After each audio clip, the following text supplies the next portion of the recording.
ನಮಸ್ಕಾರ ವೀಕ್ಷಕರೇ, welcome to the channel the cusp people. ಈ ದಿನ ನಾನು ಡೌಟ್ ಸಾಲ್ವಿಂಗ್ ಸೆಷನ್ ಬಹಳಷ್ಟು ಜನ ಕಮೆಂಟ್ ಸೆಷನ್ ಅಲ್ಲಿ ಕಮೆಂಟ್ ಮಾಡಿದ್ರಿ. ಸರ್ ಈ ಪ್ಲೇಸ್ಮೆಂಟ್ ಈ ತರ ಇದೆ, ಅದರ ರಿಸಲ್ಟ್ ಏನಾಗುತ್ತೆ, ಅದರ ಇಂಪ್ಯಾಕ್ಟ್ ಏನಾಗುತ್ತೆ ಅಂತ. ಸೊ ನಾನಿಲ್ಲಿ ಕೆಲವೊಂದಿಷ್ಟು ಕ್ವಶನ್ಸ್ ಗಳನ್ನ ಬರೆದಿಟ್ಕೊಂಡಿದ್ದೀನಿ. ಆ ಒಂದು ಕ್ವಶನ್ಸ್ ಗಳಿಗೆ ಈ ದಿನ ನಾನು ಆನ್ಸರ್ ಮಾಡಕ್ ಹೋಗ್ತಾ ಇದ್ದೀನಿ. ಅಂಡ್ ಇವತ್ತಿನ ಸೆಷನ್ ಅದ್ರ ಬಗ್ಗೆನೇ ಆಗಿರುತ್ತೆ. ಇವತ್ತಿನ ಒಂದು ವಿಡಿಯೋ ಅದ್ರ ಬಗ್ಗೆನೇ ಆಗಿರುತ್ತೆ. ಅಂಡ್ ಅದಕ್ಕೆ ಹೋಗೋಕ್ಕಿಂತ ಮುಂಚೆ ನಾನೊಂದು ಪ್ರೀವಿಯಸ್ ವಿಡಿಯೋ ನಾನೊಂದು ಮಾಡಿದ್ದೆ, ವೆಲ್ತ್ ಬಗ್ಗೆ ನಾನು ಮಾಡಿದ್ದೆ. ಅದೊಂದು ಪರಾಶರ ರೀತಿ ಹೇಳಿರ್ತಕ್ಕಂಥ ಒಂದು ವಿಚಾರ. ಅದು ಈ ಒಂದು 6 ನಕ್ಷತ್ರದಲ್ಲಿ ಗ್ರಹಗಳು ಕೂತಾಗ ಅದು ವೆಲ್ತ್ ನ ಕೊಡುತ್ತೆ ಅಂತ ಒಂದು ಪರಾಶರ ರೀತಿ ಹೇಳಿರ್ತಕ್ಕಂಥ ಒಂದು ವಿಚಾರ. ಬಟ್ ಅದು ಏನದು ಒಂದು ಡೆಪ್ತ್ ಆಗಿ ಅದ್ರ ಬಗ್ಗೆ ಆಳವಾಗಿ ಇಳಿದು ರಿಸರ್ಚ್ ಮಾಡಿದಾಗ ಏನು ಅಂದ್ರೆ, true wealth is nothing but abundant knowledge ಮತ್ತೆ ಅಬಂಡೆಂಟ್ ವಿಸ್ಡಮ್. ಅದೇ ಒಂದು ಟ್ರೂ ವೆಲ್ತ್. ಸೊ ಇಲ್ಲಿ ನಾನೊಂದು 6 ನಕ್ಷತ್ರ ಮೆನ್ಷನ್ ಮಾಡಿದ್ದೆ. ರೋಹಿಣಿ, ಭರಣಿ, ಧನಿಷ್ಠ, ಪೂರ್ವ ಭಾದ್ರಪದ, ವಿಶಾಖ, ರೇವತಿ. ಈ ಒಂದಿಷ್ಟು ನಕ್ಷತ್ರದಲ್ಲಿ ಗ್ರಹಗಳು ಕೂತಾಗ ಫೈನಾನ್ಷಿಯಲ್ ಕಂಡೀಷನ್ ಸೌಂಡ್ ಆಗಿರುತ್ತೆ ಅಂತ ಅದೊಂದು ವಿಚಾರ. ಆಸ್ ಪರ್ ಪರಾಶರ ಅದೊಂದು ವಿಚಾರ. ನಾವೊಂದು ಅದ್ರ ಬಗ್ಗೆ ಒಂದು ವಿಡಿಯೋ ಮಾಡಿದ್ವಿ. ಬಟ್ ಅದೊಂದು ಡೀಪರ್ ಲೆವೆಲ್, ಅದ್ರ ಅಂಡರ್ಸ್ಟ್ಯಾಂಡಿಂಗ್ ಒಂದು ಡೀಪರ್ ಲೆವೆಲ್ ತಗೊಂಡು ಹೋದಾಗ ಅದು ಆಕ್ಚುಲಿ ಅಲ್ಲೊಂದು ಪ್ಲೇಸ್ಮೆಂಟ್ ಅದು ಏನ್ ಹೇಳ್ತಾ ಇದೆ ಅಂದ್ರೆ, ದುಡ್ಡು ಹಣವನ್ನು ಸಂಪಾದನೆ ಮಾಡಕ್ಕೆ, ನನ್ನ ಒಂದು ಜೀವನವನ್ನ ನಡೆಸಕ್ಕೆ, ಲೈಫ್ ನ ಲೀಡ್ ಮಾಡಕ್ಕೆ, ಮತ್ತೆ ಹಣವನ್ನು ಗಳಿಸಕ್ಕೆ, ಮತ್ತೆ ಹಣವನ್ನು ಸಂಪಾದನೆ ಮಾಡುವುದಕ್ಕೆ ಏನು ಒಂದು ಜ್ಞಾನ ಬೇಕೋ, ಏನು ಒಂದು ನಾಲೆಜ್ ಬೇಕೋ, ಏನೊಂದು ವಿಸ್ಡಮ್ ಬೇಕೋ, ಈ ನಕ್ಷತ್ರದಲ್ಲಿ ಗ್ರಹಗಳು ಕೂತಾಗ ಅದು ವಿಸ್ಡಮ್ ಅನ್ನ, ಜ್ಞಾನವನ್ನ ಕರುಣಿಸುತ್ತದೆ. ಇದು ಅದರ ಒಂದು ಡೀಪರ್ ಮೀನಿಂಗ್. ಈಗ ಫಾರ್ ಎಕ್ಸಾಂಪಲ್ ಹೇಳ್ತೀನಿ, 8ನೇ ಮನೆ ಅಂತ ತಿಳ್ಕೊಳ್ಳಿ. ರೋಹಿಣಿ ನಕ್ಷತ್ರದಲ್ಲಿ ಎಷ್ಟೋ ಗ್ರಹಗಳು 8ನೇ ಮನೇಲಿ, ಒರಿಜಿನಲ್ 8ನೇ ಮನೇಲಿ ಬಂದ್ಬಿಟ್ಟು ಅದು ರೋಹಿಣಿ ನಕ್ಷತ್ರದಲ್ಲಿ ಕೂತ್ಬಿಟ್ಟಿದೆ. ಓಕೆ, ಚಂದ್ರ ಮನಸ್ಸಿಗೆ ಕಾರಕ. Rohini nakshatra is ruled by moon. Chandra ಮನಸ್ಸಿಗೆ ಕಾರಕ. ಅಗೇನ್ ಚಂದ್ರ ಮೆಡಿಸಿನಿಗೆ ಕಾರಕ. Any kind of medicine, healing medicine, Chandra ಮೆಡಿಸಿನಿಗೂ ಕೂಡ ಕಾರಕ ಆಗ್ತಾನೆ. ಅಲ್ಲಿ ಯಾವ್ದಾರ ಒಂದು ಪ್ರಾಮಿನೆಂಟ್ ಪ್ಲಾನೆಟ್ ಅಥವಾ ಎನಿ ಒಂದು ಗ್ರಹ 8ನೇ ಮನೆ ರೋಹಿಣಿ ನಕ್ಷತ್ರದಲ್ಲಿ ಕೂತಿದೆ ಆದ್ರೆ ಹೀಲಿಂಗಿಗೆ ಸಂಬಂಧಪಟ್ಟಿರ್ತಕ್ಕಂಥ ವಿಚಾರ, ಇನ್ಶೂರೆನ್ಸ್ಗೆ ಸಂಬಂಧಪಟ್ಟಿರ್ತಕ್ಕಂಥ ವಿಚಾರ, ಒಬ್ಬರ ಮನಸ್ಸಿನ ಸೀಕ್ರೆಟ್, ಒಬ್ಬರ ಮನಸ್ಸನ್ನ ಹೀಲ್ ಮಾಡ್ತಕ್ಕಂಥದ್ದು ಹೇಗೆ, ಆ ಒಂದು ವಿಚಾರದ ಬಗ್ಗೆ. ಅಂದ್ರೆ 8ನೇ ಮನೆ ಸೀಕ್ರೆಟ್ಸ್, ಜ್ಯೋತಿಷ್ಯ ಆಗಿರ್ಬೋದು, ಆಧ್ಯಾತ್ಮಿಕ ಶಾಸ್ತ್ರ ಆಗಿರ್ಬೋದು, ಇದರ ಒಂದು ಸೀಕ್ರೆಟ್ಸ್ ಬಗ್ಗೆ ಅವ್ರೇನಾದ್ರೂ ಓದಿದ್ದೆ ಆದ್ರೆ ಅಬಂಡೆಂಟ್ ಆಗಿ ಅವರಿಗೆ ಜ್ಞಾನ ಪ್ರಾಪ್ತಿ ಆಗ್ತದೆ. ಆ ಜ್ಞಾನವನ್ನ ಅವರು ಬಳಸಿ, ಆ ಜ್ಞಾನವನ್ನ ಅವರು ಯುಟಿಲೈಸ್ ಮಾಡ್ಕೊಂಡು ಅದನ್ನ ಬಳಸಿ ಅವರು ಅದರಿಂದ ಹಣ ಸಂಪಾದನೆ ಮಾಡ್ಕೋಬಹುದು. ಇದು ಈ ಒಂದು ನಕ್ಷತ್ರಗಳ ಥೀಮ್. ಒಂದು 6 ನಕ್ಷತ್ರ ನಾನು ಮೆನ್ಷನ್ ಮಾಡಿದ್ದೆ. ವಿಶಾಖ, ರೋಹಿಣಿ, ಪೂರ್ವ ಭಾದ್ರಪದ, ಭರಣಿ, ರೇವತಿ. ಈ ತರ ಆ ಒಂದು ನಕ್ಷತ್ರದಲ್ಲಿ ಏನಾದ್ರೂ ಗ್ರಹಗಳು ಕೂತ್ರೆ ಅವ್ರು ಮಾಡ್ತಕ್ಕಂಥ ಕೆಲಸ ಇದೆ. ಸೊ ಈ ತರ ಒಂದು ವಿಚಾರನ ಅವ್ರು ಮಾಡಿ ಏನ್ ಮಾಡ್ತಾರೆ, ಫೈನಾನ್ಷಿಯಲ್ ಕಂಡೀಷನ್ ಸ್ಟೇಬಲ್ ಆಗಿರ್ತಾರೆ. ಇದು ಒಂದು ಡೀಪರ್ ಮೀನಿಂಗ್. ಇದು ಒಂದು ಆಕ್ಚುಲಿ ಒಂದು ಡೀಪರ್ ಮೀನಿಂಗ್. ಇದೊಂದು ವಿಚಾರ ಆಗಿದೆ. ಫಾರ್ ಎಕ್ಸಾಂಪಲ್ ಹೇಳ್ತೀನಿ, 4ನೇ ಮನೆ ಯಾವ್ದೊಂದು ನಕ್ಷತ್ರ ತಗೋಣ. ಇವಾಗ ವಿಶಾಖ ನಕ್ಷತ್ರ 4ನೇ ಮನೆ, ಅಲ್ಲಿ ಯಾವ್ದೋ ಒಂದು ಗ್ರಹ ಬಂದು ಕೂತಿದೆ ವಿಶಾಖ ನಕ್ಷತ್ರದಲ್ಲಿ 4ನೇ ಮನೆ, ಲಗ್ನದಿಂದ 4ನೇ ಮನೆ. 4ನೇ ಮನೆ ಅಂದ್ರೆ ಏನಾಗುತ್ತೆ, 4ನೇ ಮನೆ ಅಂದ್ರೆ property, agriculture, teaching, Ayurveda, vastu, construction, architecture, civil engineering, automobile engineering, mechanical engineering, so many streams ಬಗ್ಗೆ 4ನೇ ಮನೆ ಮಾತಾಡುತ್ತೆ. ಅಲ್ಲಿ ವಿಶಾಖ ನಕ್ಷತ್ರ, ಈ ಒಂದು ನಕ್ಷತ್ರದಲ್ಲಿ ಆ ಗ್ರಹ ಏನಾರು ಕೂತಾಗ ಈ ಇಷ್ಟು ವಿಚಾರದಲ್ಲಿ ಯಾವ್ದಾರ ಒಂದು ವಿಚಾರದ ಬಗ್ಗೆ ಅದು ಸಂಪೂರ್ಣ ಜ್ಞಾನವನ್ನ ಕೊಟ್ಬಿಡುತ್ತೆ ವೀಕ್ಷಕರೇ. ಅಂದ್ರೆ ಟ್ರೂ ವೆಲ್ತ್ ಏನಪ್ಪಾ ಅಂದ್ರೆ ವಿಸ್ಡಮ್ ಮತ್ತು ಜ್ಞಾನ, ಬುದ್ಧಿ, ವಿಸ್ಡಮ್ ಮತ್ತೆ knowledge, that is a true wealth. ಅದನ್ನ ಈ ಒಂದು ನಕ್ಷತ್ರ ಅದನ್ನ ಕೊಡಕ್ಕೆ ಹೆಲ್ಪ್ ಮಾಡುತ್ತೆ. ಅದನ್ನ ಬಳಸ್ಕೊಂಡು ನೀನು ಹಣ ಸಂಪಾದನೆ ಮಾಡ್ಕೋ, ನಿನ್ನ ಜೀವನನ ನೀನು ಟ್ರಾನ್ಸ್ಫಾರ್ಮ್ ಮಾಡ್ಕೋ, ನಿನ್ನ ಜೀವನನ ನೀನು ಒಂದು ಉನ್ನತ ಮಟ್ಟಕ್ಕೆ ನೀನು ತಗೊಂಡು ಹೋಗು. ಅದು ಈ ಒಂದು ನಕ್ಷತ್ರಗಳು ಹೇಳ್ತಕ್ಕಂಥ ಒಂದು ವಿಚಾರ ವೀಕ್ಷಕರ. ಅದನ್ನ ನಾನು ಇಲ್ಲಿ ಕನ್ಕ್ಲೂಡ್ ಮಾಡಕ್ಕೆ ಇಷ್ಟಪಡ್ತಾ ಇದ್ದೀನಿ. ಅದೊಂದು ವಿಚಾರ. ಸೊ ನಾನು ಕ್ವಶನ್ಸ್ ಗಳನ್ನ ತಗೊಂಡು ಹೋಗ್ತೀನಿ. ಫಸ್ಟ್ ಕ್ವಶನ್ ಬಂದ್ಬಿಟ್ಟು ಯಮುನಾ ರಾಣಿ, ನಮಸ್ಕಾರ ಗುರುಗಳೇ. ಕೋರ್ಟ್ ಕೇಸ್ ಸಂಬಂಧಪಟ್ಟ ಹಾಗೆ ಯಾವ ಭಾವಗಳು ಮತ್ತು ಯಾವ ಗ್ರಹಗಳಿಂದ ಬರುತ್ತದೆ ಎಂದು ಎಪಿಸೋಡ್ ಮಾಡಿ. ಖಂಡಿತ ಅಮ್ಮ. ಇನ್ ಜನರಲ್ ಆಗಿ ಹೇಳ್ಬಿಡ್ತೀನಿ, ಲಿಟಿಗೇಷನ್, ಕೋರ್ಟ್ ಕೇಸು ರನ್ ಆಗ್ತಾ ಇದೆ ಅಂದ್ರೆ 2 ಗ್ರಹಗಳು ಕರೆಕ್ಟ್ ಆಗ್ತಾರೆ. Litigation, court case, police station, ಆಸ್ಪತ್ರೆ, ಜೈಲು, ಇದಕ್ಕೆಲ್ಲ ಕಾರಕ ಗ್ರಹಗಳು ಅಂತ ಬೇರೆ ಇದೆ, ಮನೆಗಳು ಬೇರೆ ಆಗುತ್ತೆ. ಕಾರಕ ಗ್ರಹಗಳು ಯಾರಪ್ಪ ಅಂದ್ರೆ ಶನಿ, ರಾಹು, ಕೇತು ಮತ್ತೆ ಮಂಗಳ. ಈ 4 ಗ್ರಹಗಳು ಎಂ ರಾಕೇಶ್ ಅಂತ ಕರಿತೀವಿ. ಇವರು ಅದಕ್ಕೆ ಕಾರಕ ಆಗ್ತಾರೆ. ಬಟ್ ಇನ್ನೊಂದು ವಿಚಾರ ಏನು ಅಂದ್ರೆ, ಯಾವ ಮನೆಗಳು ಅಂದ್ರೆ 6ನೇ ಮನೆ ಅಧಿಪತಿ, 12ನೇ ಮನೆ ಅಧಿಪತಿ ಮತ್ತೆ 8ನೇ ಮನೆ ಅಧಿಪತಿಯ ದಶಾಭುಕ್ತಿ ಅಂತರ್ಭುಕ್ತಿ ರನ್ ಆದಾಗ, ಆ ಗ್ರಹಗಳು ಏನಾದರೂ ದುಸ್ಥಾನದಲ್ಲೇ ಕೂತಾಗ, ಮತ್ತೆ ಒಂದು ದುಸ್ಥಾನದಲ್ಲಿ ಕೂತಾಗ ಅಥವಾ ಗ್ರಹಗಳು ಏನಾದ್ರೂ ಅದರ ನಕ್ಷತ್ರಾಧಿಪತಿ ಮತ್ತೆ ಉಪಾಧಿಪತಿ ಅಂದ್ರೆ ಸಬ್ಲಾರ್ಡ್ ಅವ್ರೇನಾದ್ರೂ ದುಸ್ಥಾನದಲ್ಲಿ ಕೂತಾಗ ಅಥವಾ ಕೆಟ್ಟ ಕಾಂಬಿನೇಷನ್ ತಗೊಂಡಾಗ ಒಬ್ಬ ವ್ಯಕ್ತಿ ಲೈಕ್ ಈ ತರ ಪಾಸಿಬಿಲಿಟಿ ಇರುತ್ತೆ. ಒಂದ್ಮೇಲೆ ಫಾಲ್ಸ್ ಅಲಿಗೇಷನ್ಸ್ ಬರ್ತಕ್ಕಂಥದ್ದು, ಅಥವಾ ಮ್ಯಾರೇಜ್ ಲೈಫ್ ಅಂತ ತಗೊಂಡಾಗ ಕಿರಿಕಿರಿ ಆಗ್ತಕ್ಕಂಥದ್ದು, ಹಿಂಸೆ ಆಗಿ ಅದು ಡೈವರ್ಸ್ ತನಕ ಹೋಗ್ತಕ್ಕಂಥದ್ದು, ಇಷ್ಟು ವಿಚಾರಗಳು ಅದು ಸಿಗ್ನಿಫೈ ಮಾಡುತ್ತೆ. ಅಥವಾ ಒಬ್ಬ ವ್ಯಕ್ತಿ ಅವನ್ಮೇಲೆ ಲೈಕ್ ಥ್ರೆಟ್ಸ್ಗಳು ಬರ್ತಕ್ಕಂಥದ್ದು, ಅವನ್ಮೇಲೆ ಹಲ್ಲೆ ಆಗ್ತಕ್ಕಂಥದ್ದು, ಈ ತರ ವಿಚಾರಗಳನ್ನ ಮಾತಾಡುತ್ತೆ. ಇದ್ರ ಬಗ್ಗೆ ಒಂದು ಸಪರೇಟ್ ವಿಡಿಯೋ ಡೀಟೇಲ್ ಆಗಿ ಮಾಡ್ತೀವಿ. ಎಸ್, ಖಂಡಿತ ಮಾಡ್ತೀವಿ. Done, sure. Next second question ಬಂದ್ಬಿಟ್ಟು ದೇವ ದೊಮ್ಮಯ್ಯ ಇವ್ರು ಕೇಳಿದ್ದಾರೆ, ಸರ್ 6th ಹೌಸ್ ನಲ್ಲಿ ಕೇತು ಪ್ಲಸ್ ಮಂಗಳ ಇದೆ. ಓಕೆ, ಕೇತು ದಶಾ ನಡೀತಾ ಇದೆ. 1 year ಇಂದ government job, central or state ಯಾವ್ದು ಎಕ್ಸ್ಪೆಕ್ಟ್ ಮಾಡಬಹುದು? ಲೈಕ್ 1 year ಇಂದ ಕೇತು ದಶಾ ರನ್ ಆಗ್ತಾ ಇದೆ, ಅವರು ಗೌರ್ಮೆಂಟ್ ಜಾಬಿಗೆ ಪ್ರಿಪೇರ್ ಮಾಡ್ತಾ ಇದ್ದಾರೆ. So what can we expect, central ಅಥವಾ ಸ್ಟೇಟ್ ಗೌರ್ಮೆಂಟ್? ಸೊ ಇದೊಂದು ವಿಚಾರದ ಬಗ್ಗೆ ನಾನು ಮಾತಾಡ್ತೀನಿ. ಗೌರ್ಮೆಂಟ್ ಜಾಬ್ ಅಂತ ತಗೊಂಡಾಗ ಸಿಕ್ಕಾಪಟ್ಟೆ ಗ್ರಹಗಳು 10ನೇ ಮನೇಲಿ ಕೂತ್ಕೋಬೇಕು ಮಿನಿಮಮ್. ಇದರ ನಕ್ಷತ್ರದಲ್ಲಿ ಅಥವಾ ಉಪಾಧಿಪತಿ ಅಂದ್ರೆ ಸಬ್ಲಾಡ್ ಅಲ್ಲಿ 10ನೇ ಮನೆ ಸಿಕ್ಕಾಪಟ್ಟೆ ರನ್ ಆಗಿರ್ಬೇಕು ವೀಕ್ಷಕರೇ. ಅದು ಪರಾಶರದಿಂದ ನೋಡಕ್ಕಾಗಲ್ಲ. ಈ ಕಾರ್ಪೊರೇಟ್ ವರ್ಲ್ಡ್ ಸಿನಾರಿಯೋನ ಪರಾಶರದಿಂದ ಅಷ್ಟು ನಾವು ನೋಡಕ್ಕಾಗಲ್ಲ. ಕೃಷ್ಣಮೂರ್ತಿ ಪದ್ಧತಿ, ಕೆಪಿ ಸಿಸ್ಟಮ್, ಅದರಿಂದ ನಾವು ಕ್ಲಿಯರ್ ಆಗಿ ನೋಡ್ಬಿಟ್ಟು ಅನಲೈಸ್ ಮಾಡಬಹುದು. ಸೊ ಇಲ್ಲಿ ಗೌರ್ಮೆಂಟ್ ಜಾಬ್ ಅಂತ ತಗೊಂಡಾಗ ಏನಾಗುತ್ತೆ ಅಂದ್ರೆ, 10ನೇ ಮನೆ ಸರ್ಕಾರದ ಮನೆ, 10ನೇ ಮನೆ ಸರ್ಕಾರದ ಮನೆ. 10ನೇ ಮನೆಯಲ್ಲಿ ಸಿಕ್ಕಾಪಟ್ಟೆ ಗ್ರಹಗಳು ಕೂತ್ಕೊಳ್ಳೇಬೇಕು. 10ನೇ ಮನೆ ಒಂದು ಸಿಕ್ಕಾಪಟ್ಟೆ ಗ್ರಹಗಳು ಕೂತ್ಕೋಬೇಕು. 10ನೇ ಮನೆ ರಿಪೀಟ್ ಆಗ್ಬೇಕು. ಅದು ಬೇರೆ ಗ್ರಹದ ನಕ್ಷತ್ರದಲ್ಲಿ, ಬೇರೆ ಗ್ರಹದ ಸಬ್ಲಾಡ್ ಅಲ್ಲಿ 10ನೇ ಮನೆ ಸಿಕ್ಕಾಪಟ್ಟೆ ರನ್ ಆಗ್ಬೇಕು. ಅದು ರಿಪಿಟೇಷನ್ ಸೀಕ್ವೆನ್ಸ್ ಅಲ್ಲಿ ಬರಬೇಕು. ಅವಾಗ there is so much possibility ಸಿಕ್ಕಾಪಟ್ಟೆ ಇರುತ್ತೆ. ಗೌರ್ಮೆಂಟ್ ಜಾಬ್ ಸಿಗ್ತಕ್ಕಂಥ ಪಾಸಿಬಿಲಿಟಿ ಸಿಕ್ಕಾಪಟ್ಟೆ ಅಂದ್ರೆ ಸಿಕ್ಕಾಪಟ್ಟೆ ಇರುತ್ತೆ. ಇದೊಂದು ವಿಚಾರ.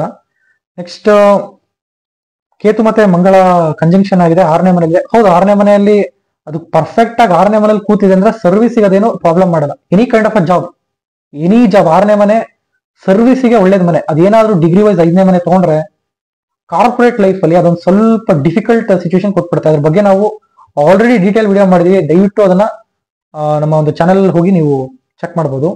ಸೊ 6ನೇ ಮನೆ ಅದು in general any kind of a job corporate world ಗೆ ಹೇಳಿ ಮಾಡಿಸಿರ್ತಕ್ಕಂಥ ಮನೆ 6ನೇ ಮನೆ. ಓಕೆ, 6ನೇ ಮನೇಲಿ ಪಾಪಗ್ರಹಗಳಿದ್ರೆ ಬೆಸ್ಟ್ ನಾನು ಹೇಳ್ತಕ್ಕಂಥ. ಅವ್ರಿಗೆ ಗೊತ್ತು ಸಿಚುವೇಶನ್ ಹ್ಯಾಂಡಲ್ ಮಾಡೋದು ಹೇಗೆ ಅಂತ. ಪಾಪಗ್ರಹಗಳಿಗೆ ಬಿಟ್ರೆ ಶುಭ ಗ್ರಹಗಳಿಗೆ ಗೊತ್ತಿಲ್ಲ.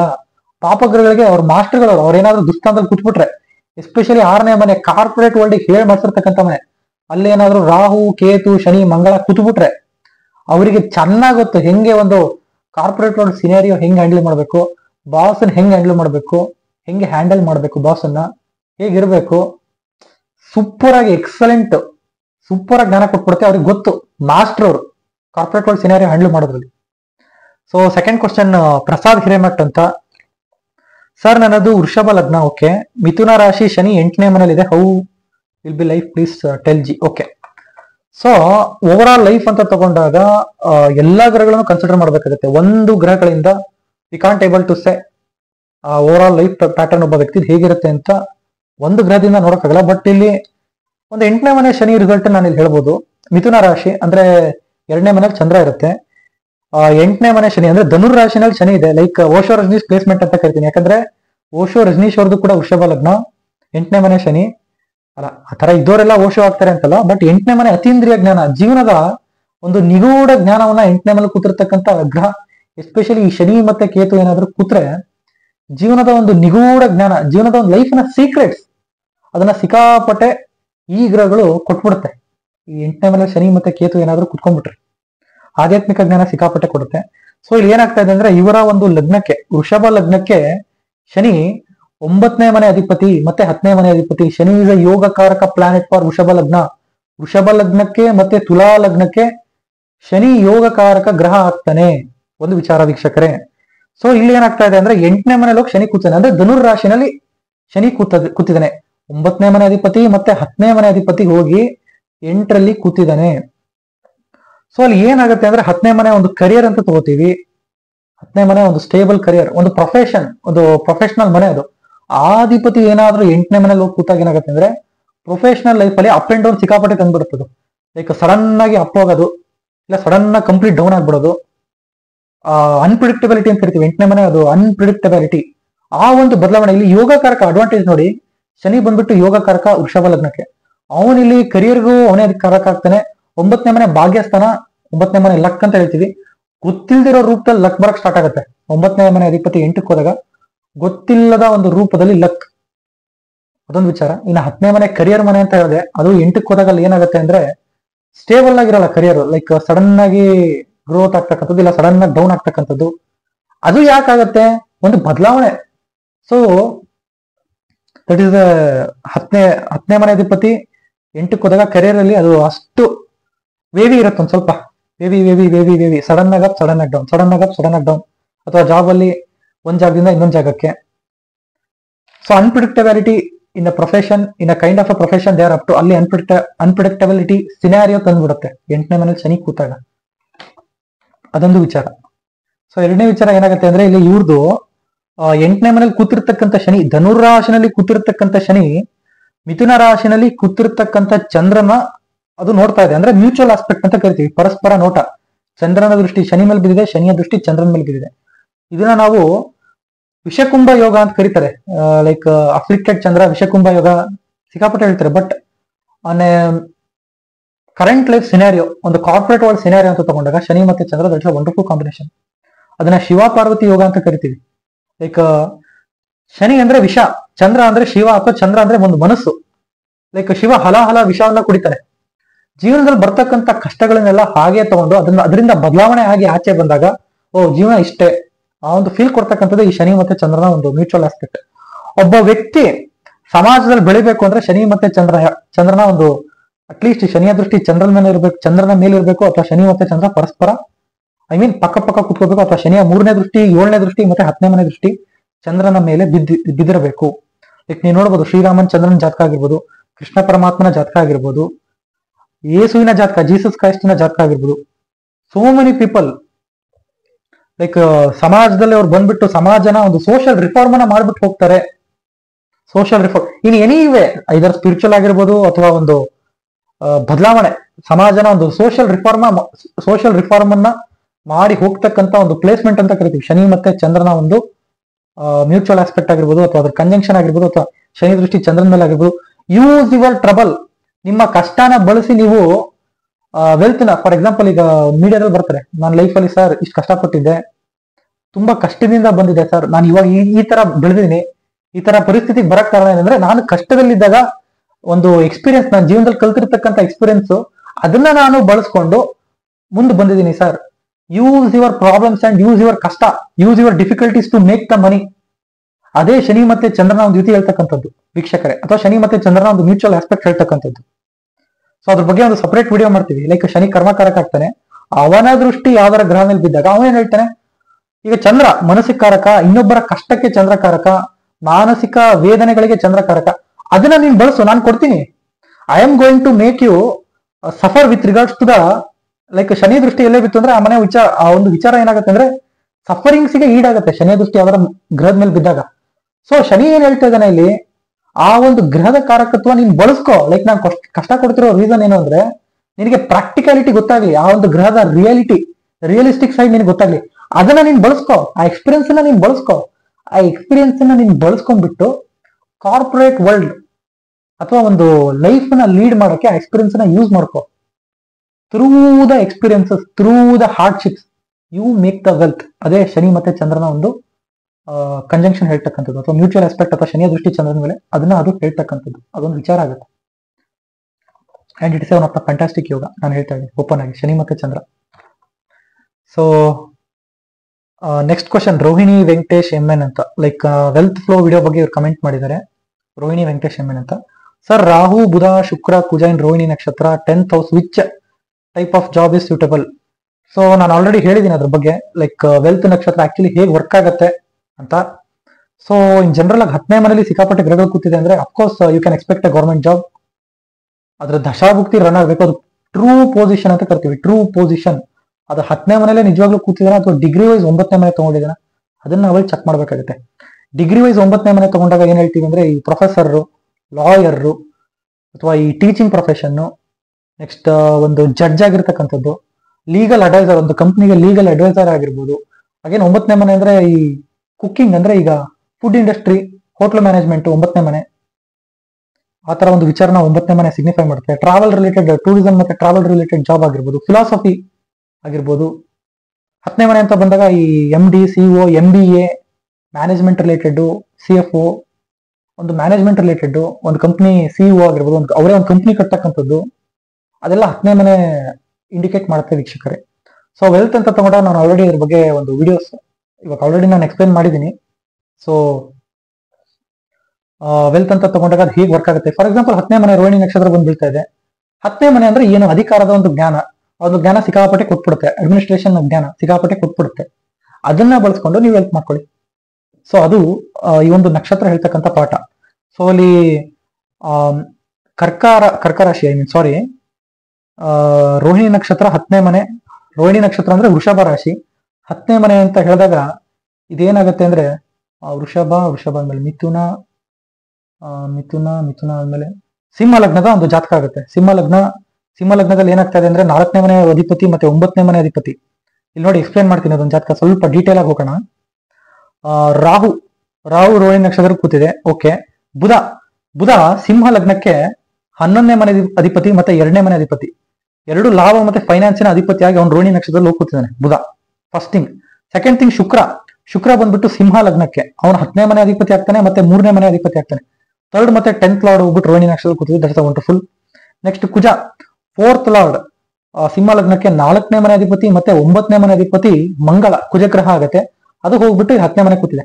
ಸೊ ಅಲ್ಲಿ ಏನಾಗತ್ತೆ, ಆ ಮನೆ, ಈಗ ಯಾವ ಮನೆ ಈ ಗ್ರಹಗಳು ರೂಲ್ ಮಾಡತ್ತಲ್ಲ, ಆಳ್ವಿಕೆ ಮಾಡತಕ್ಕಂಥ ಮನೆಯ ವಿಚಾರದ ಬಗ್ಗೆ ಅದು ಇವರಿಗೆ ಜ್ಞಾನ, ಒಂದು ಸಿಕ್ಕಾಪಟ್ಟೆ ಜ್ಞಾನ ಕೊಡ್ಬೋದು, ಜ್ಞಾನವಂತರಾಗಿರ್ಬೋದು. ಆ ವಿಚಾರ, ಆ ರೂಲ್ ಮಾಡ್ತಕ್ಕಂಥ ಮನೆ ವಿಚಾರದ ಬಗ್ಗೆ ಅದು ನಾಲೆಜ್ ಕೊಟ್ಬಿಟ್ಟು ಆ ನಾಲೆಜ್ ನ ನೀನು ಯುಟಿಲೈಸ್ ಮಾಡ್ಕೊಂಡು ವೆಲ್ತ್ ಮಾಡಕ್ಕೆ ಅದನ್ನ ಬಳಸ್ಕೋ. You make the wealth, you make the money out of it. For example, ಈಗ 4ನೇ ಮನೆ ಅಧಿಪತಿ 9ನೇ ಮನೆ ಅಧಿಪತಿ ರೋಹಿಣಿ ನಕ್ಷತ್ರ ಕೂತಿದೆ. ರೋಹಿಣಿ ನಕ್ಷತ್ರ ವೆಲ್ತ್ ಅಂತ ಹೇಳಿದೆ. 4ನೇ ಮನೆ ರಿಯಲ್ ಎಸ್ಟೇಟ್ ಆಗಿರ್ಬೋದು, 4ನೇ ಮನೆ ಟೀಚಿಂಗ್ ಆಗಿರ್ಬೋದು, 9ನೇ ಮನೆ ಲೈಕ್ ಕುಕಿಂಗ್ ಆಗಿರ್ಬೋದು, 9ನೇ ಮನೆ ಕೂಡ ಪ್ರೀಚಿಂಗು, ಪ್ರೊಫೆಸರ್, ಲಾ, ಲೀಗಲ್ ಅಡ್ವೈಸಿಂಗು, ಟ್ರಾವೆಲಿಸಮ್, 4ನೇ ಮನೆ ಸಿವಿಲ್ ಇಂಜಿನಿಯರಿಂಗು, ಅಗ್ರಿಕಲ್ಚರು. ಈ ತರ ಒಂದು ವಿಚಾರದ ಬಗ್ಗೆ ಸಿಕ್ಕಾಪಟ್ಟೆ ಜ್ಞಾನವನ್ನು ಸಂಪಾದನೆ ಮಾಡಿ ಈ ನಕ್ಷತ್ರ ಹೆಲ್ಪ್ ಮಾಡುತ್ತೆ ವೀಕ್ಷಕರೇ. ನಾನು ಅಲ್ಲಿ ವೆಲ್ತ್ ನಕ್ಷತ್ರ ಅಂತ ಹೇಳಿದೆ ನೋಡಿ. ನೀವೇನಾದ್ರೂ ನಾಲೆಜ್ ತಗೋತೀರಾ ಅಂದ್ರೆ ಕೆಲವರಿಗೆ ನೋಡಿ ಓದಿದ್ರೆ ಅರ್ಥ ಆಗಲ್ಲ, ಕೆಲವರಿಗೆ ಒಂದು ಏನಾರ ಓದ್ತಾ ಇದಾರೆ ಅಂದ್ರೆ ಸಡನ್ ಆಗಿ ಅರ್ಥ ಆಗಲ್ಲ, ಕೆಲವರಿಗೆ ಸಿಕ್ಕಾಪಟ್ಟೆ ಟೈಮ್ ಬೇಕು. ಆದರೆ ಈ ನಕ್ಷತ್ರದಲ್ಲಿ ಏನಾರ ಗ್ರಹಗಳು ಕೂತ್ರೆ ಒಂದು ಸತಿ ಓದಿದ್ರೆ ಆ ವಿಚಾರ ಏನು ಅಂತ ಪ್ರಾಕ್ಟಿಕಲ್ ಆಗೋ ಅರ್ಥ ಆಗುತ್ತೆ, ರಿಯಲಿಸ್ಟಿಕ್ ಆಗೋ ಅರ್ಥ ಆಗುತ್ತೆ, ಥಿಯರಿಟಿಕಲ್ ಆಗೋ ಅರ್ಥ ಆಗುತ್ತೆ. ಈ ಒಂದು 6 ನಕ್ಷತ್ರ ನಾನು ವೆಲ್ತ್ ನಕ್ಷತ್ರ ಅಂತ ಹೇಳಿದ್ರು, ಅದು ಈ ನಕ್ಷತ್ರದ ಒಂದು ಬ್ಲೆಸ್ಸಿಂಗ್. ಅದನ್ನ ನೀನು ಬಳಸ್ಕೊಂಡ್ಬಿಟ್ಟು ವೆಲ್ತ್ ಜನರೇಟ್ ಮಾಡಕ್ಕೆ ಹೋಗು, ಅಷ್ಟೇ ಹೇಳ್ತಕ್ಕಂಥ ಒಂದು ವಿಚಾರ. ಓಕೆ. ನೆಕ್ಸ್ಟ್, ಸೊ ಇದನ್ನ ನಾನು ಇನ್ನೊಂದು ಎಪಿಸೋಡ್ ಮಾಡ್ತೀನಿ, ಅಲ್ಲಿ ಇನ್ನೊಂದು ಫ್ಯೂ ಮೋರ್ ಕ್ವಶನ್ಸ್ ಇದೆ, ಅದನ್ನ ನಾನು ನೆಕ್ಸ್ಟ್ ಎಪಿಸೋಡ್ ಅಲ್ಲಿ ಕಂಟಿನ್ಯೂ ಮಾಡ್ತೀನಿ ಅಂತ ಹೇಳ್ತಾ ನಮಸ್ಕಾರ ವೀಕ್ಷಕರೇ.